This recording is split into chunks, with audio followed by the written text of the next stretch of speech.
Hi friends, welcome to வண்ணக்கோலங்கள். நம்ம இன்னைக்கு பார்க்க போறது ஒரு ஈவினிங் டீ டைம் ஸ்நாக்ஸ் தான். தேங்காய் கொழுக்கட்டை எப்படி செய்யறதுன்னு பார்க்கலாம். ஈஸியா சிம்பிளா. நான் ஃபர்ஸ்ட் கொஞ்சம் தண்ணியை நல்லா சூடு பண்ணிக்கிட்டேன். அதுக்கப்புறம் இடியாப்ப மாவு எடுத்துருக்கிறேன். இதில் கொஞ்சம் உப்பு ஆட் பண்ணிக்கிட்டேன். இது போல் தேங்காவை குட்டி குட்டி பல்லாக கட் பண்ணி வச்சுக்கோங்க. அதையும் இது கூட மிக்ஸ் பண்ணிவிட்டு கொஞ்சம் பெருங்காயம் ஆட் பண்ணிக்கோங்க.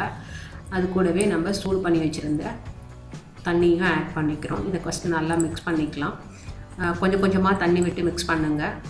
கம்மியாக இருந்தாலும் பரவாயில்ல, அதிகமாகிட்டுதுன்னா கொழுக்கட்டை பிடிக்கிறதுக்கு ஒழுங்காக வராது. இது போல் ரெடியான பிறகு நம்ம கொழுக்கட்டையை ரெடி பண்ணிக்கலாம். இது போல் கொழுக்கட்டை ஷேப்புக்கும் பண்ணிக்கலாம், ரவுண்டாக பால்ஸ் மாதிரியும் பண்ணிக்கலாம், நம்ம இஷ்டம்தான்.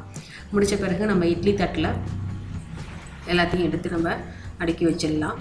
இதுக்கப்புறம் இதை கொண்டு போய் நம்ம இட்லி பானையெல்லாம் வச்சுட்டு வேக வைக்கிறது தான். இப்போ இது போல் எல்லாத்தையும் நம்ம வச்சாச்சு.